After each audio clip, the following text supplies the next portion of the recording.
Hi everyone, Tricia Pilney here, and I'm running for Layton City Mayor. I want to thank you for tuning in for another episode of 31 Days of Layton. So today we have Chris Crowder, who is running for City Council. So Chris, welcome. Thank you so much for talking with me. Thanks for having me. So tell me, why are you running for City Council? Well, I'll tell you, the quick version is when I was 26, I sold one of my companies. And so because I was young, I hired a lawyer and I went through this process. Well, instead of being a very lucrative deal, I ended up getting into a bad deal because of not having great advice of a lawyer. But the real reason that I started getting into politics was through that whole episode, I felt like the system didn't work for me. Mm-hmm. And I was like, I had a 26-page contract. This was just, to me, it was like ABCs of kindergarten. I was like, why is this happening to me? Yeah. And why can't I just get in front of a judge? And why is this process so messed up? And after 2 years of getting nowhere with someone who basically stole $200,000 from me, and then continued to run my company to this day, one of the largest companies in that industry in Utah, I finally just said, forget it, I'm moving on. Mm-hmm. But that kind of started this when I was younger, in college, and my 20s, early 20s. I just was like, history and politics, just not a big interest to me. Well, as I grew and got older, I started, in that particular instance, I said, somebody has to fix these things. Mm-hmm. I'm like, this is ridiculous that people have to go through this, and if I'm going through it, other people are going through it. And so I wanted to get involved. So I started studying, and then I just fell in love with politics and history. And then, when I was in my early 20s in college, I was like, I got to get through this history class. It's so boring. And, maybe we've all been there. And then in my late 20s, I was like, this stuff is amazing. Like, these people have already done what we're looking at doing, and if we just look at them, we'll learn so much. And so I started loving history and politics, and so I went back to school and got my master's degree in public administration, and that kind of kicked off my love of politics and really just wanting to be a part of changing things for the good. And we can all do that, and we can do that by voting, but some people need to run. I always tell people, if nobody runs, nobody's going to do the job. Yeah. But if nobody runs, somebody will, and it may not be who you want. So that was kind of my love of politics, and I ran a couple of times for different positions, and so talking with my wife, I'm like, hey, what do you think? We're having a baby, and it's a great time to run for city council. And she's like, you're ridiculous. but she's like, of course. She's like, since the day we met, you've loved politics. So. Well, by the time, almost before primaries, you'll be having a new baby in there as well. So. Exactly. So you have a primary baby. It'll be a primary baby, so I may not be doing a whole lot the next 2 weeks, but... Yeah. Well, for the next 18 years, you will be. Yeah, for the next 18 years. So I decided to run, and I've told several people this, because in my day job, I'm very involved with economic development, land use. I've served on several national land use advisory boards, and I've never been interested in being in politics until a couple of years ago. I was working with some clients back east, and really trying to get through the land use process through their local government, and it really was fascinating because I'd already been on the planning commission here in Layton. Now it's been a little over 4 years now, but it was just fascinating, the walls we were going up against that were ridiculous, and it was just all political. And then as I'm sitting on the planning commission and I'm working with clients who are looking at moving into Utah, I was getting really frustrated because a lot of them weren't looking at Layton when this is the perfect place for them. I mean, we are just ripe for higher paying jobs and bringing in some new industry that could really put us on the map while keeping our quality of life. And so through that whole process, I didn't tell my husband, I wasn't telling my friends and my family, no one, that I was thinking of running. So I didn't really tell my husband until the day that I registered.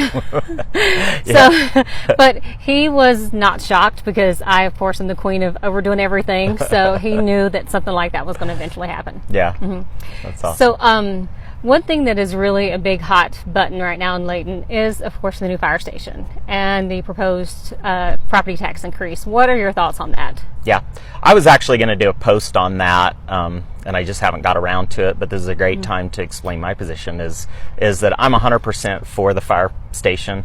I'm 100% for firefighters and for our police and fire and first responders. So I'm for the fire station. I'm for the plan.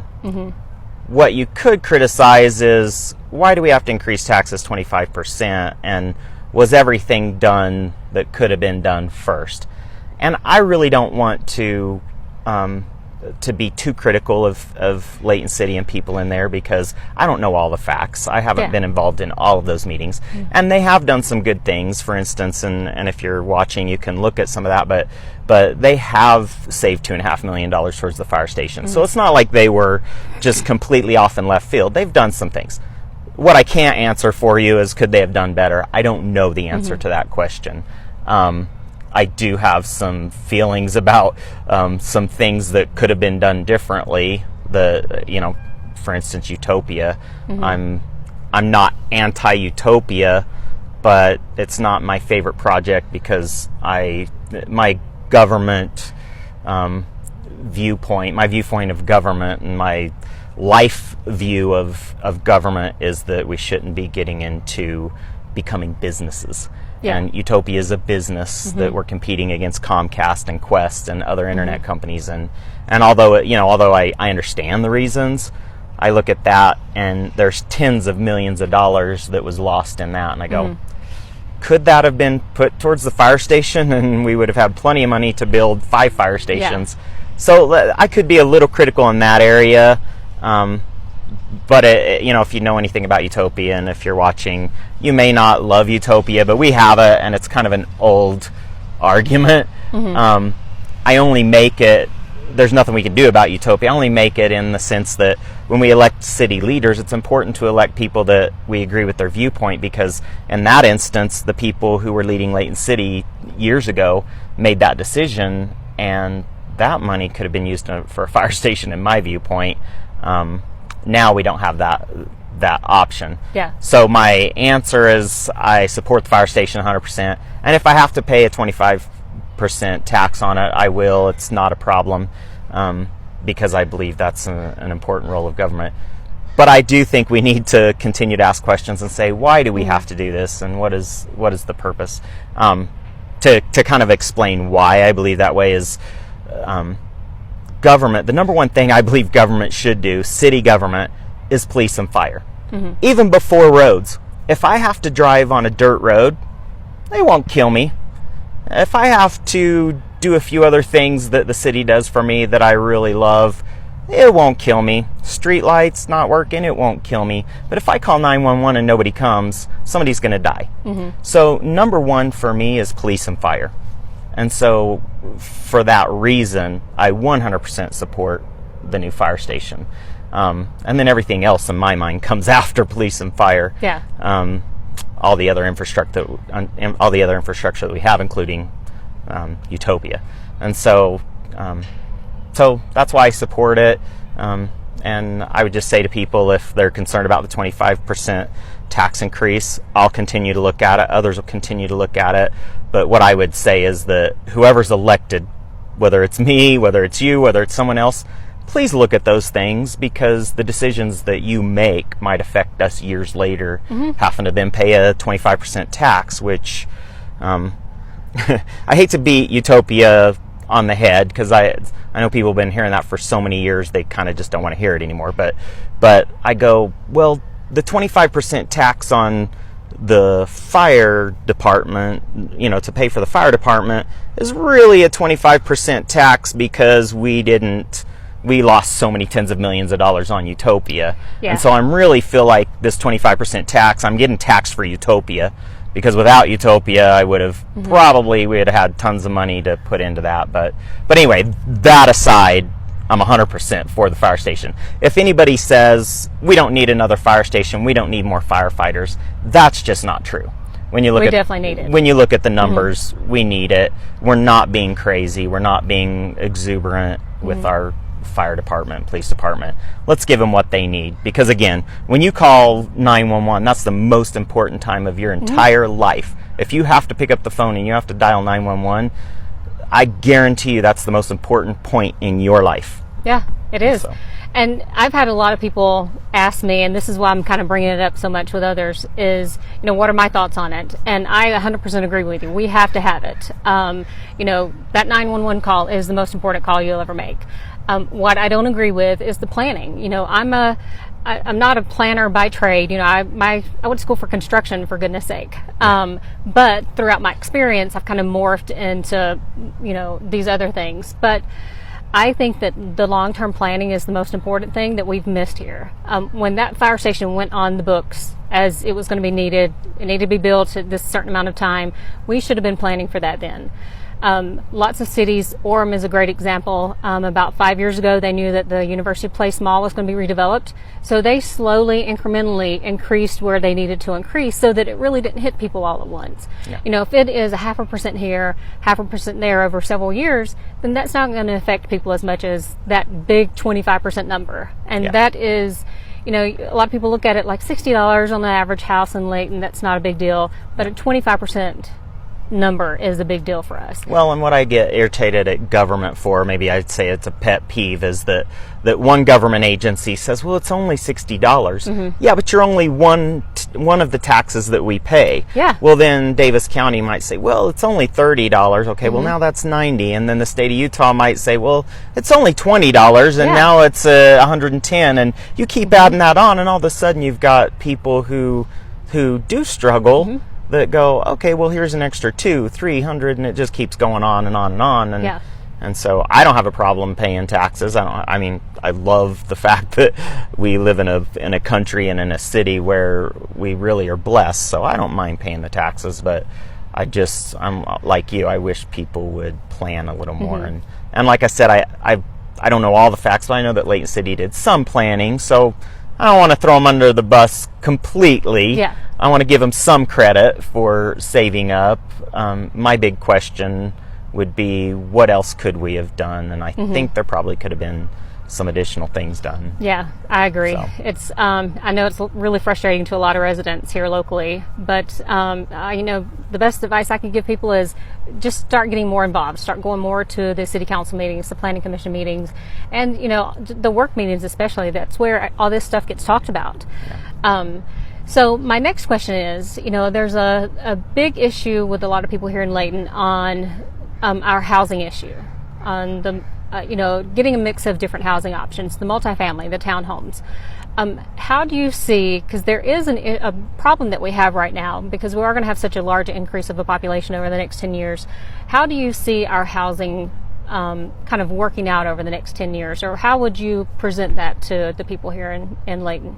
Yeah, absolutely. I think housing and what we do with housing and the general plan and how we lay out our city with what's left and increase in population and traffic.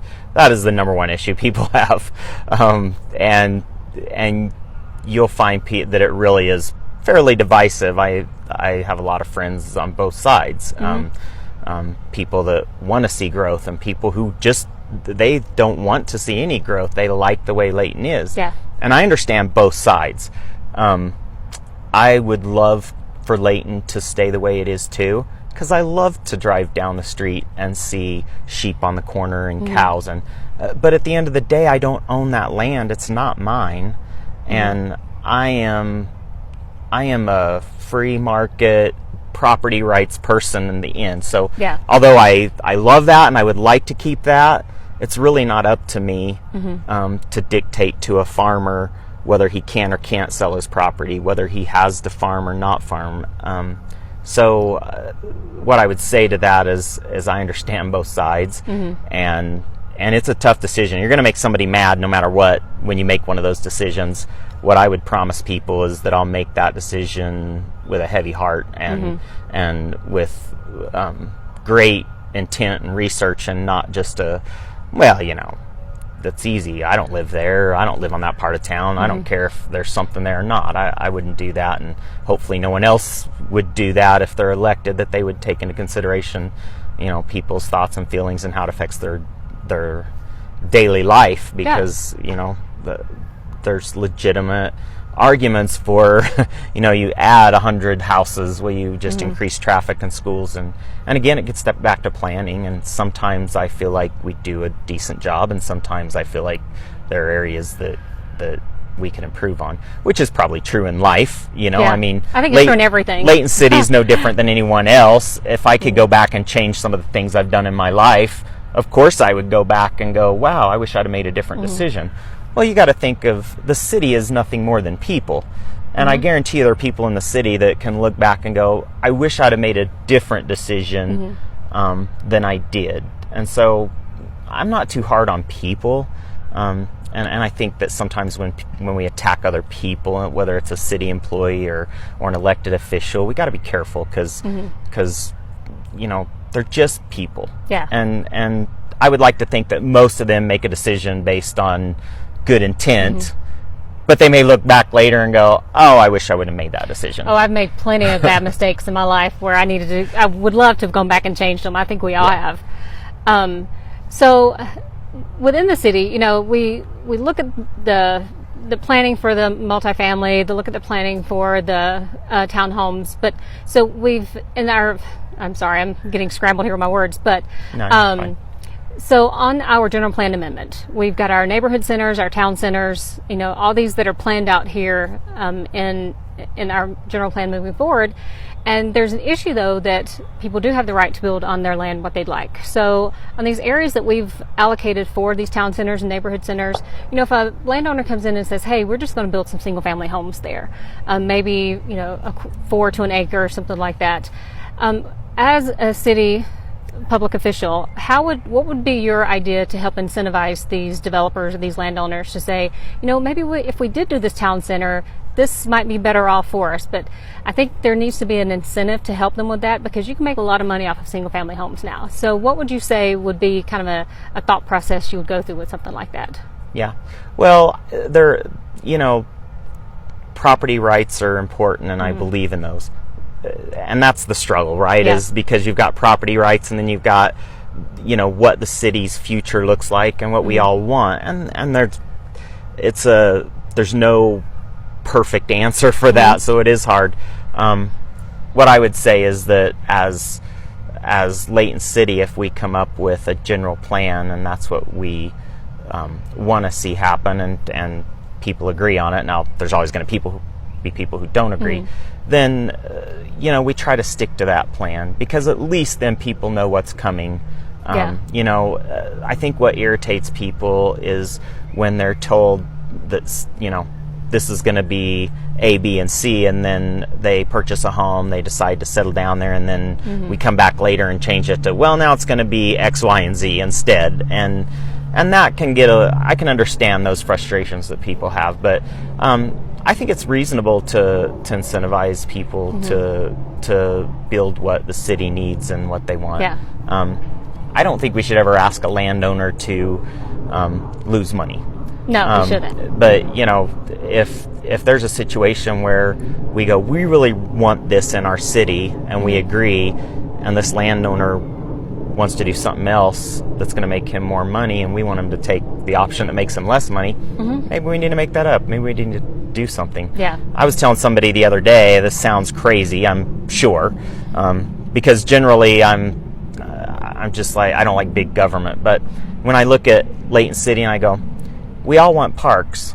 Most of us do anyway. there's somebody out there that goes, I hate parks and I never want to see another park. Yeah, but we want parks so we can bring our kids, and we want that green space. But we pay for that. It's part of our taxes. It's part of what we pay for. And I was thinking the other day, there are some farmers that I've talked to that they would love to continue farming. But what's happening is farming is becoming a zero-sum game, if not a negative loss to the farmers. There are very few farmers that can even make a living. Yeah.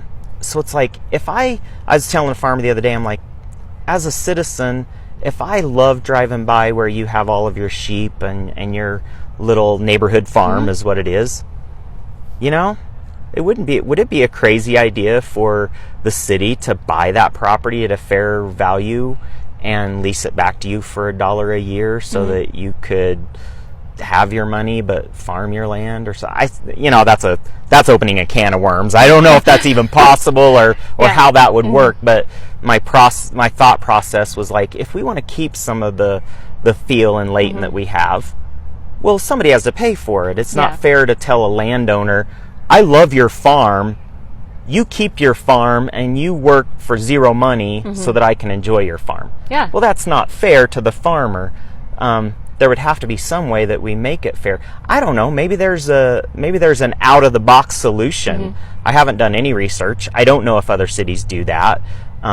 It sounds a little bit crazy, but if you compare it to a park, maybe there's a chance to keep some green space / neighborhood farms in areas, and if you read the general plan, we've got some of situations like that where there's neighborhood gardens and areas. And just brainstorming. I mean, if there could be a solution to come up with the money to buy that and then lease it back to the farmer, that could essentially become a neighborhood farm. Yeah. Or a community farm that people could go a co-op. Yeah, wouldn't that be cool if you could take your kids down and feed the sheep? And I don't know. It's a little bit out of the box, but there really needs to be some out of the box solutions. One thing that I see in government a lot, I've worked on some boards. The governor appointed me to Utah Board of Juvenile Justice, and so I would go down to Salt Lake with all the department heads for pretty much every agency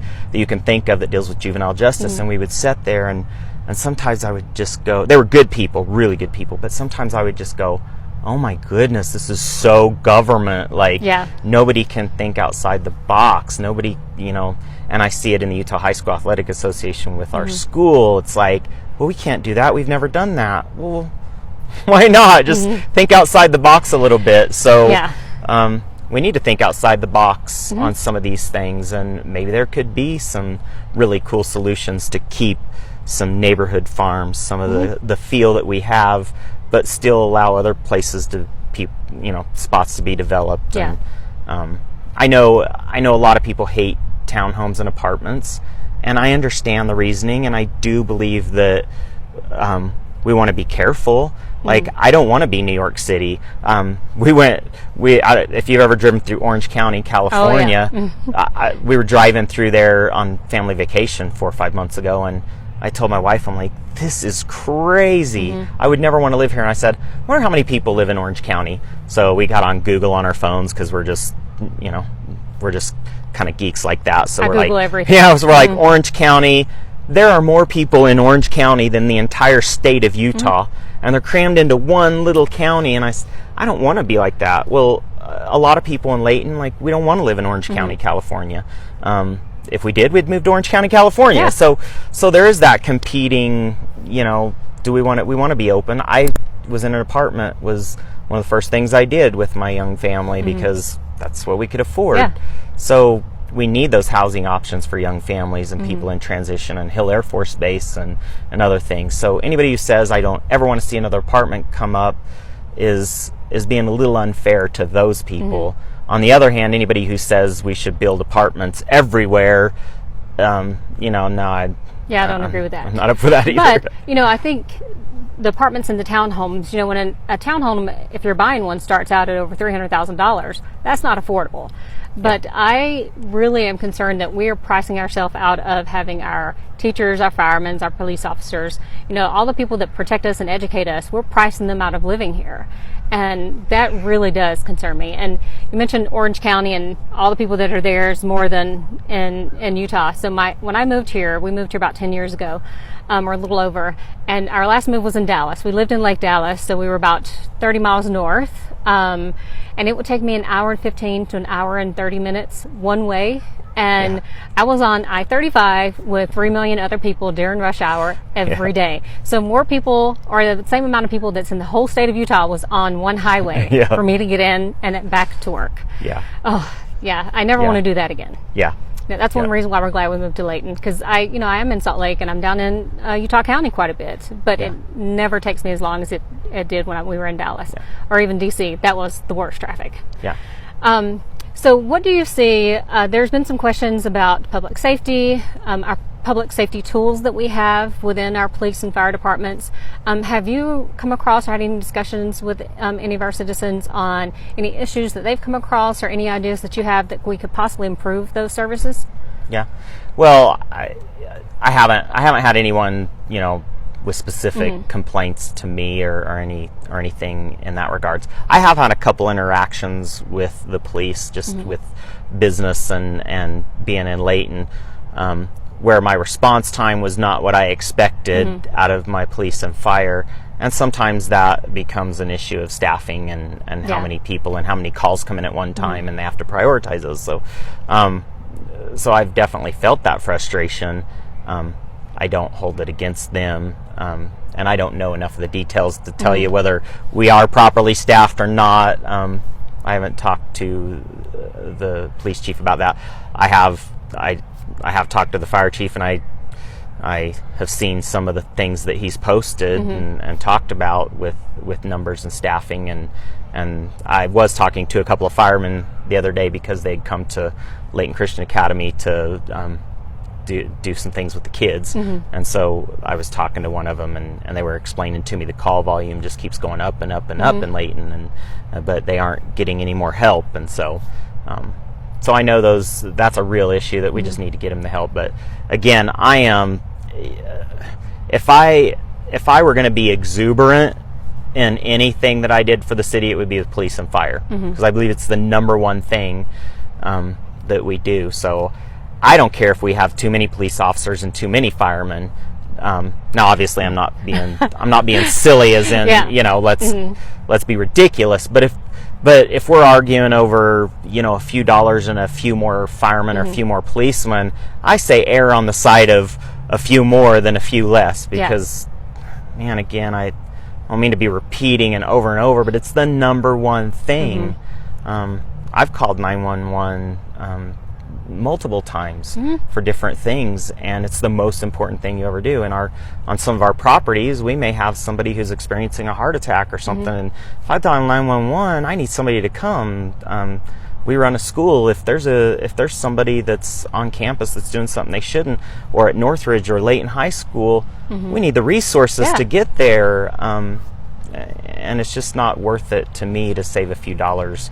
I would save dollars elsewhere. One of the things that I think we need to start being more creative on is keeping our firemen and police officers here locally. There's a lot of communities, there's a few here in Utah, but all across the country, these people, they start out in these beginning positions. They're a new fireman, they're a new police officer, and they get the great experience, and then they leave to go to another community that offers them a little more money. And I know we can't pay them, double their salary, but what are your thoughts on us possibly offering incentives to help them stay? There's a couple of communities here locally, actually, that are helping police officers on the interest rates on their homes. So if they want to buy a home, they can work with them to get a lower interest rate, which I think is a big deal, because when you're looking at a $300,000 house, that's a lot of interest over the next 30 years. Or other incentives that we could offer these individuals to keep them here in our community, because if they're going to work here, I would love for them to live here. So would that be something you would be in support of? Maybe coming up with something creative, thinking outside the box to keep them here instead of us training them and then moving off somewhere else? Yeah. Well, I'm certainly not against looking outside the box. Yeah. I don't know if I would support or not support a specific incentive plan. I'd have to see all the details, but in theory, I don't think it's a bad idea to look outside the box and go, what could we do to make sure our police and firemen are staying here? This is not really a city issue per se, but more of a county issue. It kind of bleeds over, really, but teachers are another issue. It's like, school districts in Salt Lake are taking teachers away because they will pay more money, and there's that competing going on all the time, and what sadly, can we do? teachers don't make enough in general. So if they get a few extra thousand from another school district, I don't blame them for leaving. Yeah, it can mean a lot. So am I against looking at options? Absolutely not. I wouldn't be one of those that says I'm against anything. And I'm an out of the box person. Like, let's talk about. I don't know if I'm going to say yes or agree, but let's throw out ideas. Like, throw them out. Like, I would rather hear 15 crazy ideas and get a good one than for us to just sit and go, well, this is the way we've done it for 75 years. We're not going to do it any other way. Well, eventually you're going to become, you're going to get way behind the curve, and you're going to be trying to fight your way out of that. And I think that goes for development too, as you're looking at Layton City. It's like, I remember when Ogden was the old city and Layton had the new mall. Well, now Layton is the old city and Farmington has the new mall, and those things, those are life cycles of cities. Well, you have to get out in front of those and go, hey, I know the life cycle of our city mall and our retail areas is, we're new today. All of our restaurants are fairly new. We have a great restaurant industry in Layton. Well, in 20 years, it's going to be an old restaurant industry, and who else is going to pop up, and how do we combat that, and how do we keep our retail business vibrant in Layton City? And those are things that, again, I think need to come out of the box. And I don't know if you have any ideas on mayor, what you would do with. My biggest issue is I think we need to start controlling our own narrative and telling our own story. I go to conferences and trade shows all around the country, and I talk to these developers who are looking at coming into Layton, and they feel like we're stagnant on the development side. We're somewhat stagnant on the creative side. And like I said, it's nothing against the people that we already have working for Layton. I think it's just we need some fresh voices to kind of put in that mix so that we are starting to think a little more outside the box. I think one of the biggest things that we really need to look at is sitting down with developers from all over the country and say, this is where we're at right now. What would you be able to bring to Layton? And let's talk about what we could give back to you. Is it the population growth that we have? Is it the variety of uses that we have already here within the city? What could we do to help you come into our city so that we control a narrative? I think having city council, mayor, planning commissioners, having all of us as ambassadors to really put out all the great things about Layton is first and foremost the most important thing. But being able to control the story that we're going to have over the next 10 years. During this, I guess you say it's the largest population growth we'll have since World War II. But being able to control that narrative, I think, is the most important thing. Other cities are doing it, so we should be able to do it as well. Yeah, I agree. I think one thing that, again, I think we agree, and not to be down on people at the city, because I don't mean that, and I don't know what's been discussed and not been discussed, but when I look from the outside in, I go, man, the same thing. If I were a developer coming from out of state, I would look and go, man, they're just not quite up to date on some things. I would love to see us have a city app that's just amazing, that really gives people. We have a city app, but I believe it really could be improved. Well, that may sound silly, but that's where communication's coming in nowadays. If you know anything about marketing and where technology's going, most people are not getting on the internet and looking for websites. They're looking at apps, especially if it's something that they frequent. Yeah. So if you frequent certain either retailers or you just name it. But if you frequent something, then you eventually want to download that app, and that's where you get your information. And there's so many good things about that. I probably have 100 apps on my phone. Yeah. And so I have apps on my phone that I don't use that often, but I want to get those alerts sometimes. I want to be connected, and that's the best way to be connected. And most online research is coming from phones. Like, very few people, it's less than 20%, if I remember right, of people actually go to a computer to search the internet. I think it's 70 to 80% of internet searches are done on a phone. I live on my phone. Yeah, so do I, and so do most people. And and it's becoming more and more, and it's just going to continue to be that way. So it's like, get connected so that people on their phones can just see what's going on in Layton City, and let's market ourselves so that companies want to come in and people want to come in, and so I absolutely agree with that, and I hope that the city, whether I'm elected or you're elected, but I hope the city will listen and go, hey, let's move into the future, and I think that new people and younger people are good for that. A good mix of voices, I think. I think it's time. We're at a place in what's to soon be our future that it's time to really start mixing it up. I love having all different kinds of voices involved in a conversation or decision-making process. I want to have voices that when people disagree with me or they think I've lost my mind, I want to hear everybody's thought process, because I know I'm never going to be the smartest person in the room. But all of us combined, we can come up with some great ideas. And that's my goal. If I were elected mayor, I want to make sure that we have a diverse group of people, because I want everybody's opinion. I've got some ideas that I think are amazing. Other people might think they're just ridiculous. And I want people to tell me that, because I never want to have all the answers. And bringing in a great mix of people and all these different voices, and bringing in developers from out of state and bringing in new ideas, I think is going to really help, like I said, control the narrative that we're going to have over the next 10 years. Yeah, absolutely. You asked earlier if I'd heard anything about fire and police, and I haven't really heard anything in that specific. One thing that I have heard from people, and I've helped a couple different groups of citizens throughout Layton, but one thing that I've heard is that they don't feel like the city listens to them, and they don't feel like people respect them. Now, that could be perception. I don't, whether someone meant that or whether they didn't mean that, whether it was intentional or not intentional, whether it's true or not true, I don't know that really matters. It's the perception that people feel like they're not listened to and sometimes not treated well when they do. Now, I believe citizens owe it to city officials to give them that same treatment back. I don't think city officials should be, demonized and just, taken advantage of. So it goes both ways.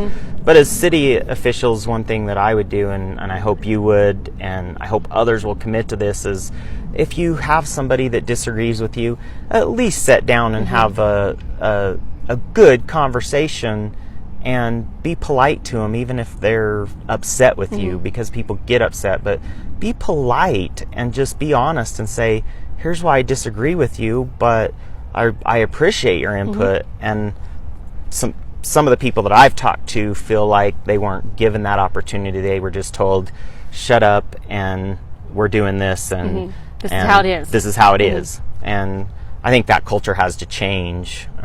It's just not a good culture for anybody. Yeah, I completely agree. And I've actually had several people comment to me, not just on social media, but in some of the meetings I've been having around the city.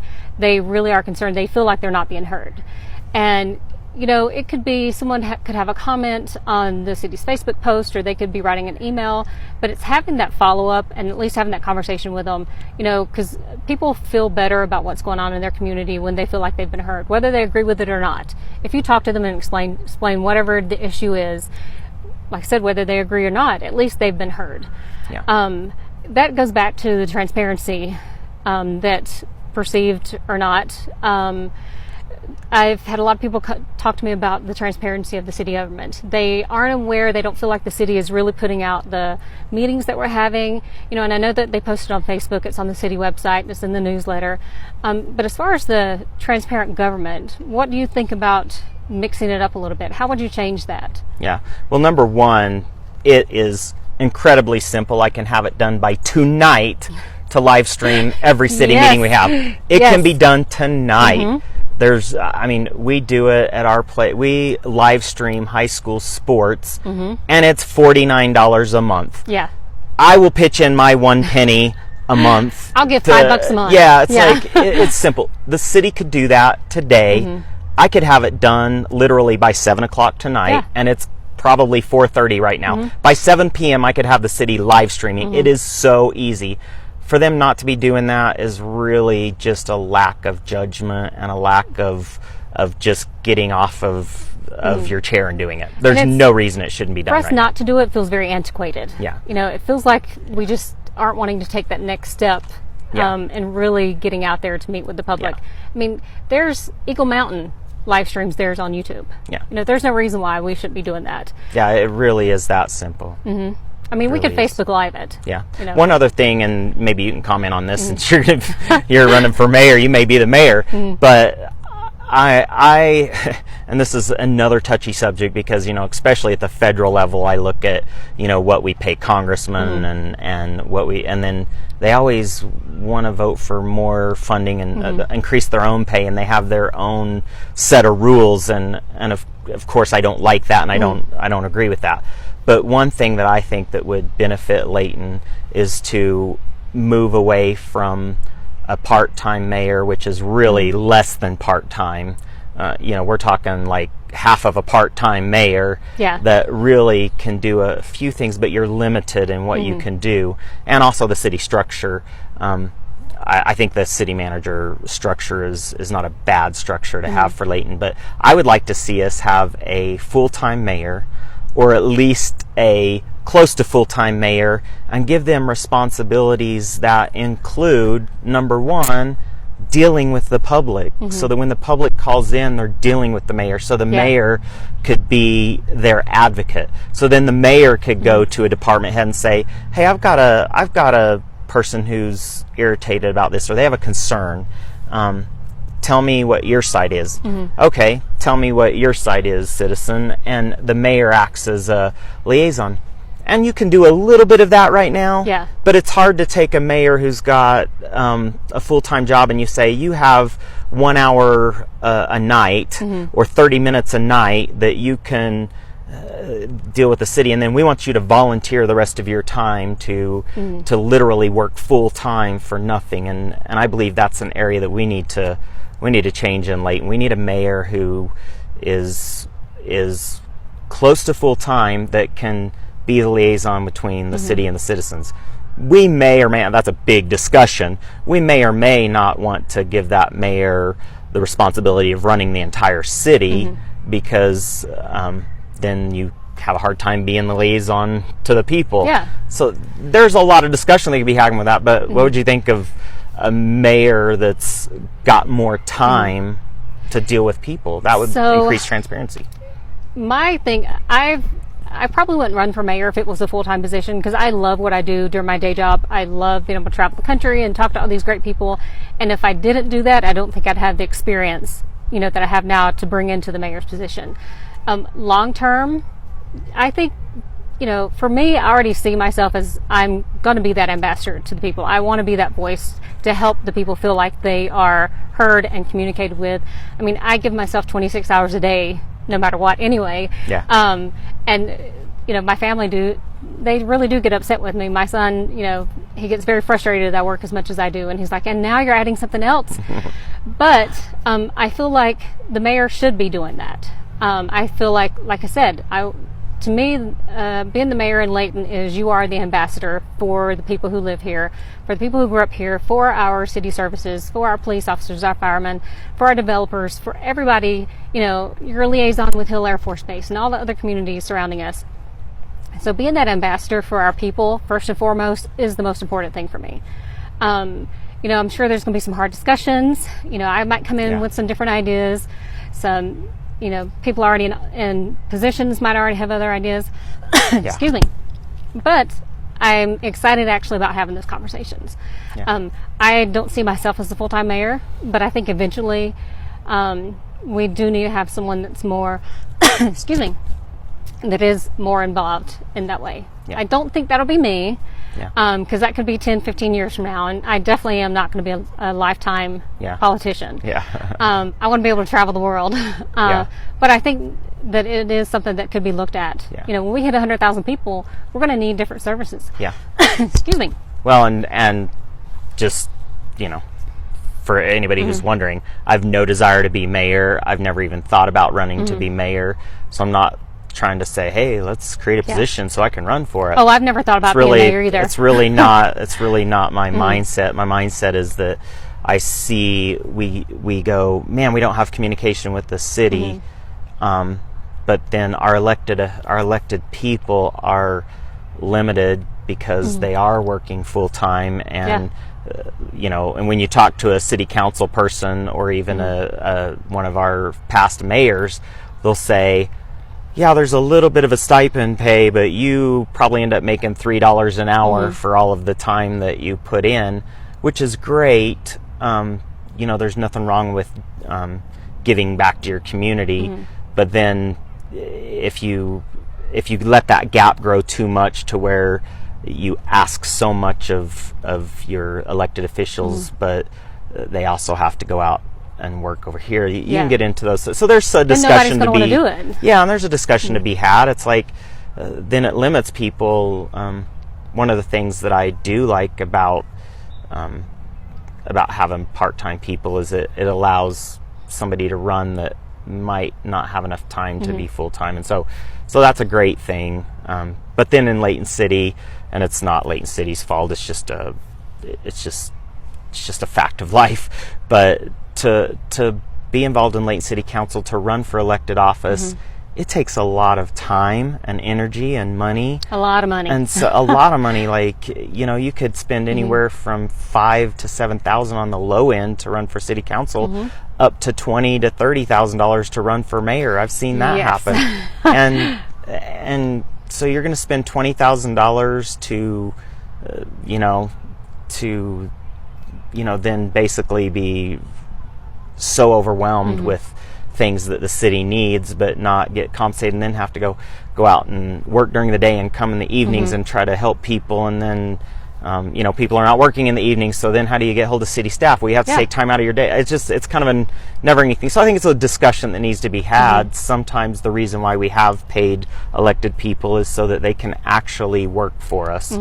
And the key is to hold them accountable when they work for us. The problem in Washington, D.C. is nobody's held accountable, and that's why we're what happened to our with checks that. and balances? Yeah. I just don't get that. And so, but I think we could do better in Layton, because we could have those checks and balances, but I would like to see some changes happen so that people could be more involved without having to spend $5,000 or $7,000. There are good people in Layton that I think could do well sitting on the city council or doing things, but they go, I don't have $5,000 or $7,000. I don't have the ability to do that, and I'd like to explore some out of the box things with that. The signs are really expensive. Yeah. I never realized how expensive they were. T-shirts, all that stuff, it adds up, and it's tens of thousands of dollars at times. And then you realize, well, there's a reason why only really wealthy people run for Senate or Congress or President of the United States. I mean, it really is shocking. Absolutely. When especially comparatively to a smaller city like Layton compared to some of these others, it's I think we've got a lot of great voices out there, and they're just not being heard. Yep.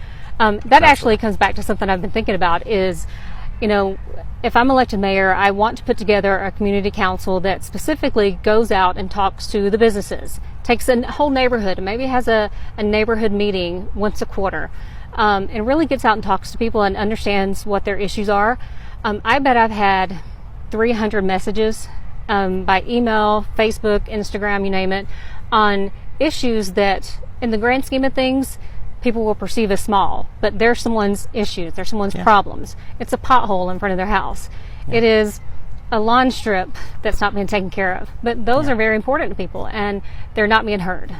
Yeah, one of them that I just seen an email on that, I don't know if you have, but some people that some of the street lights are shining in their house. Yes. And it seems like if you listen to, if you look at it on the face, that's silly. A street light is, there are bigger things to worry about. But then when you look at the pictures, the gentleman's bedroom is right there, and this light is pretty bright. And you could plant, you could put some blinds there, maybe go plant a tree, but I think somebody needs to take them serious. I think somebody needs to go check up on that. And I don't know all the details, so I don't want to throw anybody under the bus either, but they're another group of people that feel like nobody's listening to them. Yeah. And so I think that some elected officials need to go and listen, and what decision you make, somebody might be happy with it or not happy with it, but I at least would like to see an elected official go out and meet with them and talk to them and go, okay, let me look at this, and I'll make a decision, and you might or might not agree with me, but I'm going to look at it. I would venture to say that most people would feel like they at least were listened to, even if they don't like the outcome. What we don't like as human beings is when people just ignore us. and Yeah. especially when our elected officials ignore us, that we are like, you're supposed to be working for us and you're ignoring me. So I think that we could do some improvement in that area. Yeah, and I feel bad. I really do apologize because I am behind on getting back to a lot of people. I try to get back with people within 24 to 48 hours. But I'm really surprised at some of these issues that people are seeing, like the Dark Knight. Yeah. But see, that's issue. my point when we get back to what I was saying is it's hard It is. to get back to everybody. We're a big city. We're not a little And we're only growing. teeny bop city anymore. We're a big city, but I don't think we've progressed to the point we should, where we've got the resources. So as mayor, I would be an advocate that if you're elected mayor, to give you the resources you need to be able to go out and take care of these people, so that you're not going, oh my goodness, I can't, I'm overwhelmed. Yeah. And And I really do believe that as mayor, we need to have, maybe even if it's just once a quarter, have a group night where citizens can just come and talk to the mayor, talk to city council, and as people, not as someone that's an elected official sitting up on a desk with a microphone. It should be a conversation, and we should be able to really listen and understand what people's issues are, because too many people get stuck in their little section here, and you get in a bubble, and it really is hard to get out of that bubble and listen to everybody else, because you're concerned about this and this and this in this little box. Yep. But there's such a wider group of people out there that have their own concerns that I think need to be heard. Yep, absolutely, and those are all ideas that, let's think outside the box. Yeah. Let's come up with some things to do things a little differently, and I think everyone would appreciate that, and I think we could maybe not solve every issue, but we can be moving forward instead of stagnant. Yeah. And I think, there's, like I said, there's a lot of issues that people have brought to my attention. Even if there's just a conversation, we want to talk about this. It could be a couple months before we get to it, but at least they know that we're working toward that goal. And I think there's a deer over there. Sorry. There might be. Sorry. I just went off topic there. That just distracted me. Deer in the Layton City Park. Yeah. We want to keep big that, though. That's something you want to keep in Layton. Yes, definitely. Be careful when you're driving. On the like way that. here, my wife and I pulling out of our house, I'm not kidding you. We see deer. They come in our yard and they're in our house, but not kidding you. We pulled out of our house to come here and meet you, and there was a deer, a baby deer, this big. He was no more than 2 feet off the ground, walking across the road and into somebody's yard. And my wife got out her camera to try and get it, and he got into the bushes before. But it was like, we love being able to see that stuff. Like, I don't want to live in Orange County, California, where I see somebody's tailpipe. I want to see the deer. I don't want to drive down I-35 in Texas anymore. With those other 3 million people out there, definitely not. So any other things you want to talk about, as a city council member, what some issues you would like to address, or any concerns that you have as a potential city council member, anything else you'd like to discuss? Yeah. I think we hit most of the topics that I think so. that I have an interest in and feel there's a need. Now, there may be some things out there that I'm not aware of, but number one for me is making sure that citizens have what they deserve from the government. And then number two is communication. Like, I'm really big on that. Like, we need to do a better job. And that's not throwing anybody under the bus or saying there's anything bad that's going on at Layton City, because Layton City is a well-run city. Like, we do not have a lot of problems compared to a lot of other cities. And you can find some pretty, disheartening stuff going on in other cities. We have a really well-run city. Doesn't mean we can't do better. So it's like, I want to just see us do better. And I think that's what my message would be, is let's do better.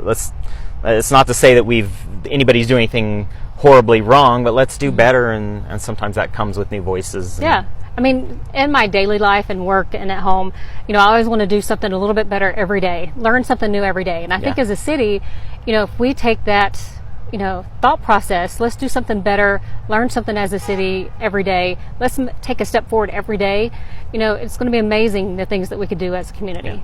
Well, thank you for doing this, because you're being innovative in just what you're doing by your 31 days in Layton, because that's something that you're getting information out to people, and I haven't done that, and no one else has, so congratulations I'm to you the for queen of doing that. overdoing it, like I said. Yeah. But, so yesterday I posted that we'd hit 5,000 views on the videos. As of today, when I got here, we'd hit 6,000. Wow. So That's I'm pretty awesome. excited about that. Right on. So now this one was at 7,000. Right on. Yeah, so thank We'll you keep very watching, much. people of Layton. Yes, I'm excited. And if you get have out any and vote. ideas of who else I could talk to next, I want to make sure we hit a little bit of everybody here in the community. So thank you very much. If you guys have any questions for us, my website is wearelayton.com, and ChrisForLayton.com. there you go. All right, thank you guys. Have a good day. Thanks. Have a good day.